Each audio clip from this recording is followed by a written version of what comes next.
Halo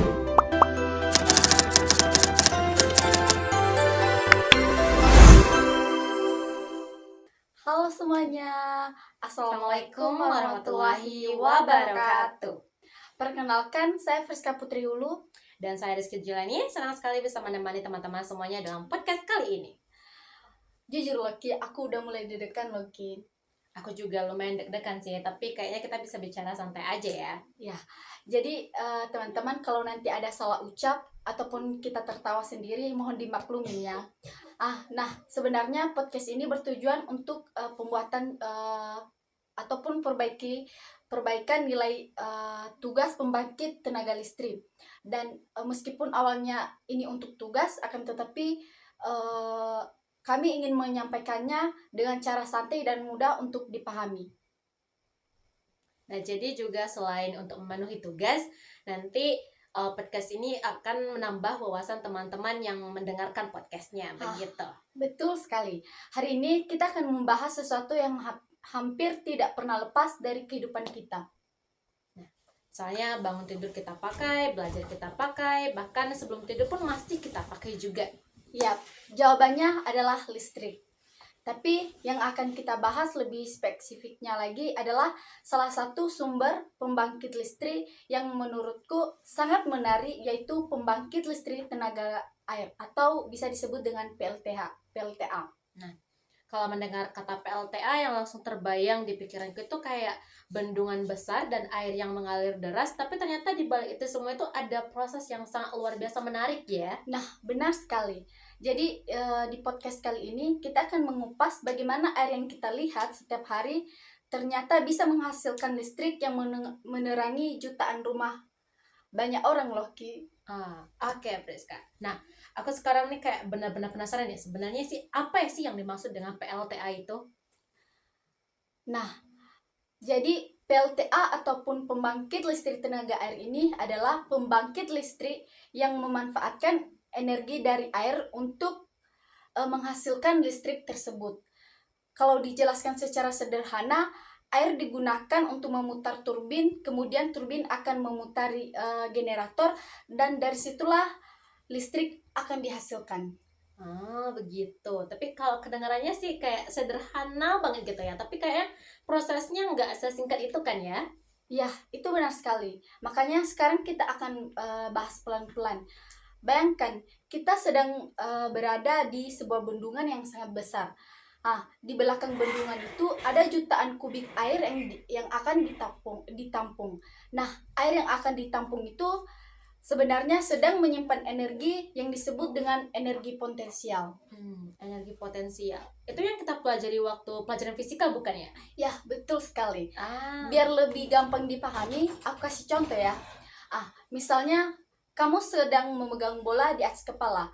Selama bola itu masih di atas, bola menyimpan energi, dan begitu bola itu dilepaskan, bola itu akan jatuh ke bawah.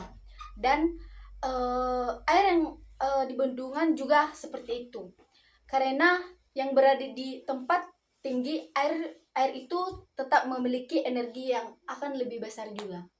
Jadi kalau semakin tinggi bendungannya, semakin besar juga energi airnya, begitu? Tepat sekali. Makanya banyak sekali PLTA dibangun di daerah pegunungan ataupun daerah yang memiliki perbedaan ketinggian. Nah, kalau misalnya setelah airnya ditampung tadi di bendungan ya gini. Nah, langkah berikutnya apa tuh? Setelah pintu air dibuka, air akan mengalir melalui sebuah pipa raksasa yang disebut dengan pipa pesat atau pestok. Pipa ini ukurannya sangat besar dan dibuat dari baja yang kuat karena harus menahan tekanan air yang sangat tinggi. Kalau melihat ukurannya kira-kira sebesar apa ya gitu? Kalau di beberapa PLTA diameternya bisa mencapai beberapa meter, bahkan ada yang cukup besar untuk dilewati mobil kecil. Wah, aku kira kayak seperti pipa air biasa gitu kan. Ternyata jauh lebih besar ya ternyata. Iya. Karena air yang mengalir di dalamnya itu kecepatannya sangat tinggi. Nah, setelah keluar dari pipa air pesat tersebut, air itu langsung menghantam turbin. Nah, turbin itu sebenarnya bentuknya seperti apa? Kayak di dalamnya itu. Kalau menurutku paling gampang dibayangkan seperti baling-baling atau kincir air yang ukurannya sangat besar. Nah, saat air menghantam sudut-sudut turbin, turbin itu akan berputar dengan sangat cepat. Berarti sampai tahap turbin tadi itu masih belum menghasilkan listrik ya? Belum, karena yang terjadi baru perubahan energi. Begitu. Energi potensial tersebut berubah menjadi energi gerak yang memutari turbin. Nah, turbin itu yang dihubungkan dengan generator menggunakan poros.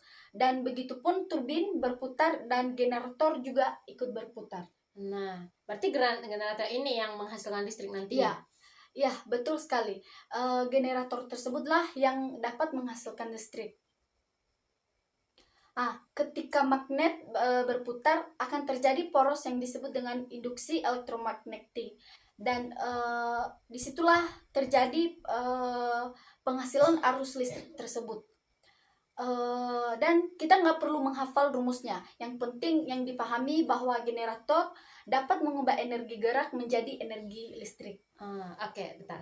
Sekarang aku coba simpulin nih dari penjelasan kamu tadi. Nah, kalau salah nanti kamu koreksi ya aku. Jadi pertama, air itu ditampung di bendungan. Nah, setelah itu dialirkan melalui pipa besar yang tadi ya, pipa pesat namanya. Nah, kemudian menghantam turbin dia yang turbinnya seperti kincir angin itu. Kemudian turbin memutar generator dan kemudian generator ini yang menghasilkan listrik. Begitu? Iya, benar sekali. Berarti kamu sudah mulai paham ya? Lumayan dong. Tapi listriknya langsung masuk ke rumah kita gitu?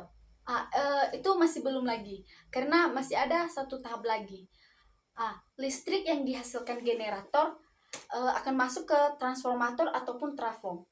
Trafo ini bertugas menaikkan tegangan listrik agar yang bisa dikirim ke jarak yang sangat jauh dapat melalui jaringan transmisi. Jadi kayak menara listrik yang sering kita lihat di pinggir jalan itu kayak ternyata bagian dari perjalanan listrik menuju rumah kita gitu? Iya, betul sekali. Karena listrik dari pembangkit yang dikirim ke gardu induk itu melalui saluran transmisi. Dan setelah itu tegangannya juga diturunkan lagi sebelum akhirnya masuk ke rumah-rumah kita. Jadi perjalanan listrik itu ternyata cukup panjang untuk kita pahami. Luar biasa sekali ya gitu. Kayak selama ini kan aku cuma tahu kayak pencet sakelar terus lampunya langsung menyala gitu. Nah, padahal sebelum sampai ke rumah kita tuh listrik itu sudah melewati bendungan, pipa pesta, turbin, generator, trafo, apa sih lagi gardu induk sampai jaringan distribusi tadi ya. Iya, makanya kita juga harus lebih menghargai listrik dengan menggunakannya secara bijak, karena proses penghasilan listrik tersebut tidak sesederhana yang akan kita bayangkan. Oke, Priska, tadi aku lagi penasaran lagi nih. Nah, jadi apakah semua PLTA di dunia itu menggunakan jenis turbin yang sama atau bagaimana? Ternyata tidak, karena jenis turbin yang digunakan tergantung pada kondisi sungai, tinggi jatuhnya air, dan debit air yang tersedia. Ada beberapa turbin. Yang pertama yaitu turbin Pelton, turbin Francis, dan turbin Kaplan yang masing-masing memiliki fungsi yang berbeda. Menarik juga ya kalau kayak gitu. Berarti misalnya para insinyur pembangunan gitu kan, nggak bisa dong asal milih turbin untuk dibuat gitu ya. Berarti harus benar-benar disesuaikan dengan kondisi di lapangan ya, begitu. Nah, iya betul sekali. Karena pemilihan turbin yang tepat akan membuat pembangkit bekerja lebih efisien dan menghasilkan listrik yang lebih maksimal lagi. Nah, teman-teman semuanya, berarti sekarang kita sudah tahu nih bagaimana air bisa berubah menjadi listrik. Tapi masih ada nih satu pertanyaan yang menurut aku nggak kalah menarik ya. Nah, kalau misalnya PLTA tuh punya banyak kelebihan, kenapa ya di Indonesia masih menggunakan batu bara sebagai sumber listrik utama kita? Nih, apakah PLTA juga memiliki kekurangan atau bagaimana sih kenapa bisa batu bara itu masih menjadi sumber listrik utama di Indonesia? Pertanyaannya yang bagus sekali ya. Yuk kita bahas kelebihan dan kekurangan PLTA pada segmen berikutnya. Nah, Priska, tadi kan kita sudah tahu nih bagaimana ya proses air bisa menghasilkan listrik nih. Nah, jujur aja ya kayak ternyata lebih menarik banget dari yang aku bayangkan gitu. Hahaha. Enggak salah ketawa lagi gitu kayak enggak jangan dibaca.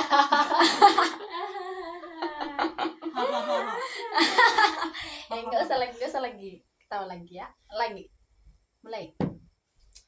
Oke. Nah, Friska, tadi kan kita sudah tahu nih bagaimana proses air bisa menghasilkan listrik nih. Nah, jujur aja ya, kayak ternyata lebih menarik sih dari yang aku bayangkan gitu. Nah, sama juga sih, karena waktu pertama kali belajar tentang PLTA ini, aku juga kagum. Soalnya kita sering melihat air setiap hari, tapi nggak pernah kepikiran kalau air bisa menjadi sumber energi yang sangat besar loh. Mm-mm. Nah, tapi kan aku masih penasaran nih, kalau memang PLTA sebagus itu, kenapa semua pembangkit listrik di Indonesia tuh nggak pakai tenaga air aja sih gitu? Nah, itu pertanyaan yang sering ditanyakan banyak orang. Nah, sebelum menjawab itu, kita akan bahas dulu apa saja sih kelebihan dari PLTA tersebut. Setelah tahu apa kelebihannya, baru nanti kita bahas juga kekurangannya. Jadi pembahasannya lebih seimbang lagi. Oke, setuju. Jadi kita nggak melihat dari satu sisi aja ya gitu. Iya. Nah, kelebihan yang pertama yaitu PLTA menggunakan sumber energi yang terbarukan. Nah, artinya sumber energinya berasal dari air yang terus mengalami siklus di alam, dan air yang menguap karena panas matahari menjadi awan dan terus turun sebagai hujan lalu mengalir kembali ke sungai, dan siklus itu akan berlangsung terus-menerus. Berarti selama air tetap ada, PLTA juga masih bisa menghasilkan listrik ya, begitu? Betul sekali. Itulah yang membedakan PLTA dengan pembangkit listrik yang menggunakan batu bara ataupun minyak bumi. Karena batu bara suatu saat pasti bisa habis, dan sedangkan air terus diperbaharui oleh alam. Oke. Jadi bisa dibilang air ini adalah bahan bakar yang sangat ramah lingkungan, begitu? Iya, benar sekali. Nah, kelebihan yang kedua yaitu PLTA menghasilkan emisi yang jauh lebih rendah dan dibandingkan dengan pembangkit berbahan bakar fosil. Berarti artinya dia itu tuh nggak menghasilkan asap tebal yang seperti kayak sering kita lihat di pembangkit listrik batubara gitu ya? Betul.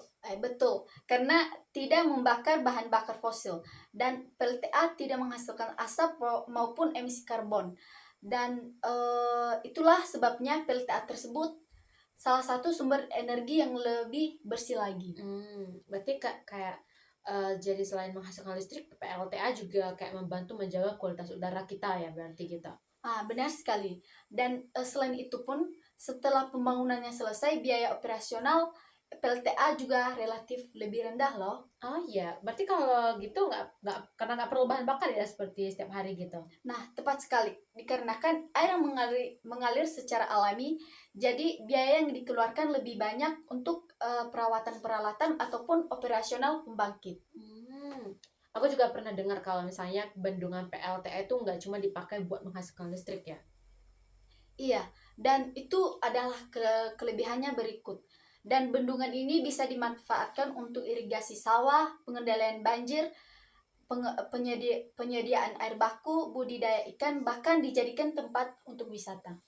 Berarti manfaatnya banyak banget ya, satu bendungan bisa membantu banyak sektor sekaligus gitu. Betul.